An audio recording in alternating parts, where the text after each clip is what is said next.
America honors 29 Native Americans who in a desperate hour gave their country a service only they could give. In war, using their native language, they relayed secret messages that turned the course of battle. The words of President George W. Bush on what some might call the unsung heroes of World Wars I and II. Long before the days of satellites, many spy cameras, listening devices, militaries worked hard to communicate battle plans without the enemy figuring out what they were up to. Of course, in 2002, there was a movie called Code Talkers, or Wind Talkers, that highlighted the use of various Native American tribes and their languages to create a code that never was broken by the enemies of the United States. The Cherokee, the Choctaw, the Comanche, Navajo, they were all some of the tribes that were the heroes. And in 1982, President Ronald Reagan proclaimed August 14th Code Talker Day. So many of the Code Talkers were Marines, but there was a group of HOPI Indians that were assigned to the 81st Wildcat Division right here at Fort Jackson, and they also played a major role in the program. Joining me this morning, historian Colonel John Boyd and Chief Warrant Officer Jeffrey OSLER. Good morning, gentlemen. Good morning. Well, nice to be here. So you're wearing, Colonel, you're wearing some period uniforms. Is this World War I or World War II? This is World War II. This is what your HOPI Code Talker at that time would have been wearing. Okay. M1 rifle, Durand, and backpack.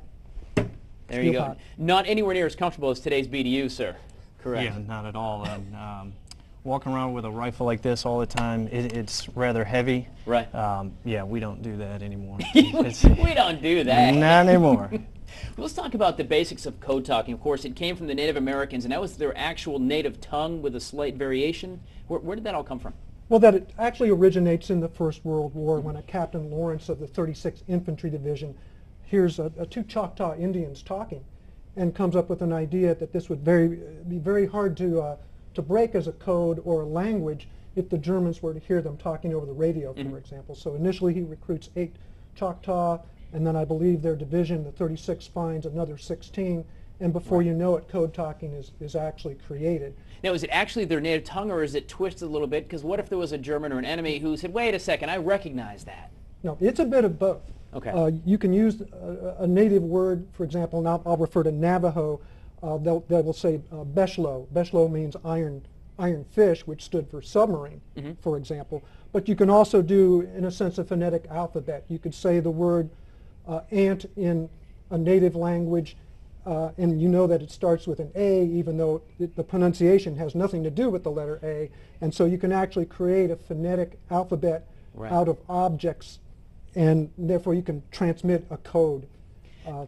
Big advantages, very quick, real-time information type stuff. So, Chief, obviously if you have a coder, you've got to have a decoder on the other side. Correct. So the folks, the generals and the officers who were planning the battles, they were relying on the soldiers who were transmitting the information from their commanding officer to them, to their translator, then giving them the information. Exactly. And how did that go? I mean, it was long before cell phones and satellites. How did that happen? The ability to do it quickly was extremely well received by the United States Army, especially in the Pacific. For example, when they ran some tests, and a Navajo or a Hopi code talker could basically decipher a message in 20 seconds that would take an Army machine back then perhaps 30 minutes. So the difference was absolutely night and day, especially if you're talking invasion. You need to quickly perhaps move troops to a beach or move them off a beach. And I'll probably say this more than once, code talkers saved lives, saved American lives as a result of their actions. Now, Chief, you guys brought in we have just a couple of seconds left, but you did bring in a plaque. And what's actually displayed on here? Actually, those are the Hopi Indian code talkers. 8 of those are from the 81st Brigade.